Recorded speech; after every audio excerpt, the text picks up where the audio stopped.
अस्सलामुअलैकुम स्टूडेंट्स, आज हम स्टार्ट करेंगे क्लास 10th के चैप्टर नंबर 3 के MCQs। बहुत ही इंपॉर्टेंट MCQs हैं पेपर पॉइंट ऑफ व्यू से। मूव करते हैं अपने पहले MCQs की तरफ। Which of the following is primarily associated with front end development. इनमें से कौन सा front end development, primarily front end development है? आपके पास चार ऑप्शन मौजूद हैं। पहला ऑप्शन है सर्वर मैनेजमेंट, दूसरा ऑप्शन है database design, user interface and design और मेमोरी मैनेजमेंट। तो इसका करेक्ट आंसर है option number C, user interface and design. Explain करते हैं इसको। Front end development focus on the visual and interactive aspects of the website. जो front end development होता है वो फोकस करता है विजुअल और इंटरेक्टिव एस्पेक्ट्स ऑफ वेबसाइट्स पर on application that user directly interact with, which includes designs the user interface. जिससे क्या होता है, जो आपका यूज़र होता है वो डायरेक्टली इंटरेक्ट होता है और इंक्लूड डिज़ाइन यूज़र इंटरफेस, और आपके पास डिज़ाइन यूज़र इंटरफेस मौजूद होता है। आगे बढ़ते हैं MCQs नंबर 2 की तरफ। Which of the following HTML attribute required in the input element for email. आपने बताना है, आपको फॉर्मेट दिए गए हैं मुख्तलिफ, जिस फॉर्मेट में से आपने बताना है कि ईमेल के इनपुट के लिए आप कौन सा फॉर्मेट चूज़ करेंगे। तो ए पर आप देखें तो उसने आपको फॉर्मेट दिया है टाइप URL, फिर बी आप देखें तो टाइप टेक्स्ट, फिर सी ऑप्शन में टाइप इक्वल टू कॉलन्स के अंदर ईमेल, और लास्ट वाला टाइप इक्वल टू पासवर्ड। तो सी ऑप्शन इसका करेक्ट है, टाइप और इक्वल टू कोलन के अंदर क्या है आपका, कोलन सॉरी कह रहा हूँ, कोटेशन के अंदर आपका क्या है, ईमेल। तो ऑप्शन सी इसका करेक्ट है। क्यों? The type email attribute is use in HTML input. जो टाइप ईमेल होता है वो एट्रीब्यूट HTML इनपुट के अंदर आता है। Element to specify that input field, ये एलिमेंट स्पेसिफाई करता है इनपुट फील्ड को, should contain an email address, जिसमें ईमेल का एड्रेस होता है, providing built in validation for email format, और ये बिल्ट इन ईमेल फॉर्मेट मौजूद है। MCQs नंबर 3 क्या है जी? इन जावास्क्रिप्ट के अंदर which method will you use to add new item in the end of the list. आप नई जावास्क्रिप्ट जो आपकी क्या कहते हैं प्रोग्रामिंग लैंग्वेज है, इसके अंदर आप कौन से मेथड का इस्तेमाल करके नई आइटम को एंड लिस्ट में ऐड कर सकते हैं। तो इसके जो MCQs के जो आपके पास ऑप्शन है वो ए है पुश, बी ऑप्शन है ऐड, सी है लेफ़्ट शिफ्ट, और डी है राइट शिफ्ट। तो इसका करेक्ट ऑप्शन है ऑप्शन ए, पुश। ठीक है, और पुश के साथ ब्रैकेट है। The push method in JavaScript is used to add one or more elements. एक और एक से ज़्यादा एलिमेंट्स को ऐड करने के लिए आप पुश का इस्तेमाल करते हैं।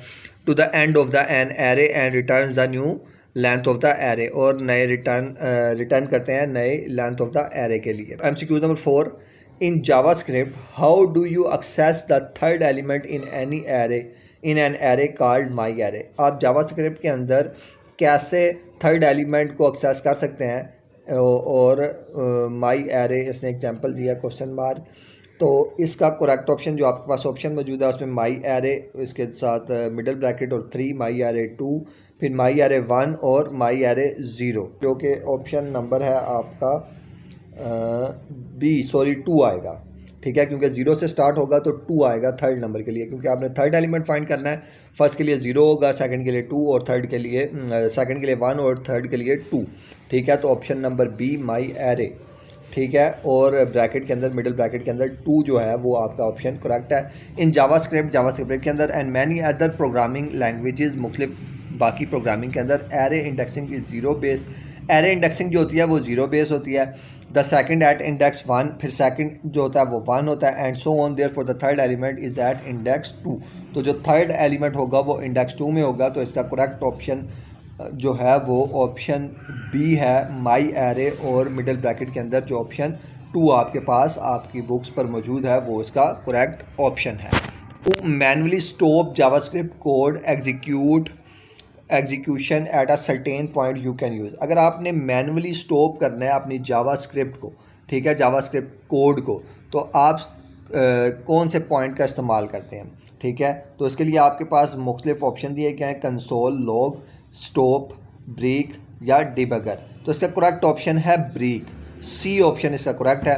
द डिबगर स्टेटमेंट, क्यों जो जावास्क्रिप्ट में ब्रेक का इस्तेमाल है वो किस लिए होता है कि आपने क्या करना हो, मैनुअली किसी चीज़ को स्टॉप करना होता है। इसके बारे में पूरी एक्सप्लेनेशन यहाँ मौजूद है, आप इसको रीड करिएगा, ठीक है। तो MCQ नंबर 6 क्या है जी? What is the primary purpose of unit test? Unit test का प्राइमरी पर्पस क्या है, ठीक है। यूनिट टेस्ट जो है, what is the primary purpose of unit test? Unit test का प्राइमरी पर्पस क्या? तो इसके लिए आपके पास 4 ऑप्शन मौजूद हैं। Number 1, to valid code syntax, आपको वैलिड कोड सिंटैक्स दिया जाएगा। To test individual part of the code for correctness, या इंडिविजुअल पार्ट को आप चेक करें करेक्टनेस के लिए। या to style the user interface, style check करें। To deploy code to production. तो इसका करेक्ट ऑप्शन है ऑप्शन नंबर बी, कि आप टेस्ट करेंगे individual part of the code for correctness, ठीक है। तो यूनिट टेस्ट का जो मकसद है वो क्या है, कि आप individual part of the code को करेक्टनेस को चेक करें। फिर MCQ नंबर 7 है आगे, front end development is also called. Front end development को आप क्या कहते हैं, ठीक है। लेबल कहते हैं, ऑप्शन नंबर ए है। फिर बी, क्लाइंट साइड कहते हैं, सर्वर कहते हैं, या डेटाबेस। तो इसका करेक्ट ऑप्शन है ऑप्शन नंबर बी, उसको आप क्या कहते हैं, क्लाइंट साइड।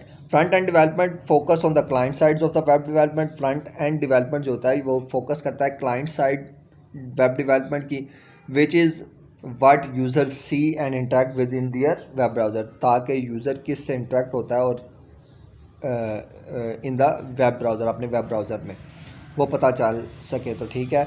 तो front end development is also called client side, इसको क्लाइंट साइड भी कहा जाता है। फिर MCQ number 8, table is an easy way to organize information in. Table एक आसान वे है ऑर्गेनाइज इंफॉर्मेशन को ऑर्गेनाइज करने के लिए, ठीक है। किस तरह? आपके पास मुख्तलिफ ऑप्शन मौजूद हैं। ऑप्शन ए है कॉलम, ऑप्शन बी है रोज़, ऑप्शन सी है वेब पेज, या ऑप्शन डी लिस्ट। तो इसका करेक्ट ऑप्शन है ऑप्शन सी, वेब पेज। जो टेबल होता है वो इजी वे है इंफॉर्मेशन को फैलाने के लिए इन द वेब पेज, ठीक है।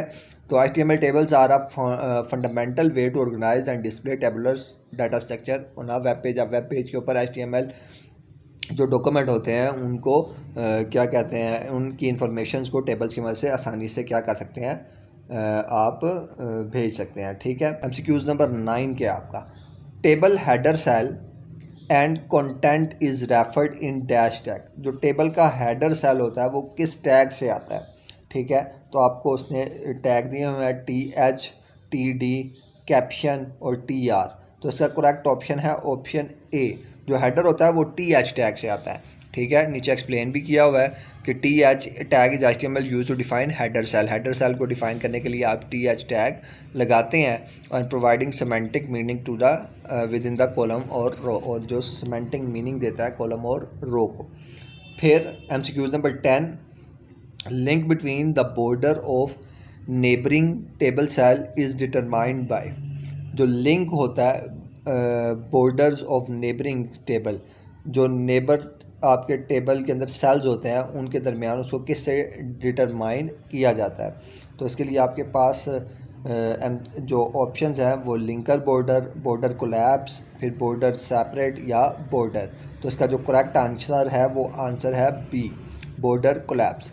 CSS में the border collapse properly determine whether table cell borders are separate और collapse into a single border, ठीक है। तो ये क्लियरली आपको डिफ़ाइन करता है कि जो बॉर्डर सेल्स हैं वो सेपरेट हैं या कोलैप्स हैं इन अ सिंगल बॉर्डर के अंदर। MCQ number 11, difference between the cells border and its content is called. जो डिस्टेंस होता है सेल्स बॉर्डर का और उसके कंटेंट का, उसको आप क्या कहते हैं, ठीक है। ये आपने बताना है। इसके लिए आपको उसने जो ऑप्शन दिए हैं, पहला ऑप्शन है ए सेल, फिर बी ऑप्शन है आउटपुट, सी ऑप्शन है पैडिंग, और डी ऑप्शन है स्टाइल। तो आपने जब इस टॉपिक को पढ़ा था तो उसमें हमने पढ़ा था कि जो करेक्ट ऑप्शन है वो है पैडिंग, ठीक है, सी, ठीक है। तो इन CSS padding is the space between the content of animal and its border. जो CSS में पैडिंग जो होता है वो स्पेस बिटवीन होती है, स्पेस होती है कंटेंट और एलिमेंट के बॉर्डर के दरमियान, ठीक है। And element style during animation is specified by. जो एलिमेंट स्टाइल होता है एनिमेशन में वो स्पेसिफाइड किया जाता है, ठीक है। उसके लिए ऑप्शन है A add key frame, add style frame, add highlighted frame या एंच्योर फ्रेम। तो इसका करेक्ट ऑप्शन है की फ्रेम, क्योंकि CSS रूल्स में एड की फ्रेम्स का यूज़ करके आप define the stages of an animation, आप स्टेजेस ऑफ एनिमेशन को डिफ़ाइन करते हैं, स्पेसिफाई करते हैं स्टाइल को, एलिमेंट्स को will have at various point during the animation sequence, जो वेरियस पॉइंट्स पर एनिमेशन सीक्वेंस में आते हैं। फिर उसके बाद नेक्स्ट MCQs है जी, a single table cell is indicated by a dash tag. एक सिंगल सेल जो होता है टेबल के अंदर वो इंडिकेट किया जाता है किस टैग से? तो इसके मुख्तलिफ ऑप्शन आपको दिए गए हैं। ऑप्शन ए है TC, ठीक है, तो ये तो बिल्कुल ही फॉल्स है। फिर TF, TD एंड TH। तो इसका जो करेक्ट ऑप्शन है वो है ऑप्शन C, TD, ठीक है।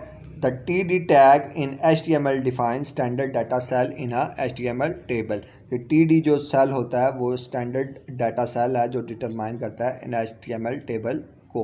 14 MCQs के है आपका। Array and list can contain data type. Arrays and list, arrays और लिस्ट जो कंटेन करती हैं डाटा टाइप्स कंटेनिंग डैश, वो क्या कंटेनिंग करती हैं, ठीक है। तो इसके लिए आपके पास मुख्तलिफ ऑप्शन है। ऑप्शन नंबर ए है आपके पास अल्फ़ाबेट्स, ऑप्शन नंबर बी है नंबर्स, ऑप्शन नंबर सी है अल्फ़ा न्यूमेरिक और ऑप्शन डी है चेक बॉक्स। ये चारों ऑप्शन ही आपके करेक्ट हैं। तो मैंने उसको लिख दिया है कि एनी डाटा टाइप, यानी आप कोई भी डाटा टाइप ले सकते हैं। इन मैनी प्रोग्रामिंग लैंग्वेज, मुख्तलिफ प्रोग्रामिंग लैंग्वेज के अंदर array and list are versatile data structure, इसमें वर्सटाइल डाटा स्ट्रक्चर होता है that can store elements of various data type. ये वेरियस डाटा टाइप को स्टोर करती है जिसमें नंबर्स भी शामिल है, स्ट्रिंग भी शामिल है, बुलियन भी शामिल है, ऑब्जेक्ट भी शामिल है with the small same collection के लिए। 15th MCQ है जी आपका ADT स्टैंड फॉर। तो ADT स्टैंड फॉर है abstract data type, abstract document type, abstract all data type या एनी डाटा टाइप, ठीक है। तो इसका करेक्ट ऑप्शन है ऑप्शन ए, एब्स्ट्रैक्ट डाटा टाइप, क्योंकि ADT स्टैंड फॉर है abstract data type which is mathematically model for data type. ये mathematically model है डाटा टाइप का। Where a data type is defined by its behaviour, यहाँ data type अपने behaviour से define किया जाता है।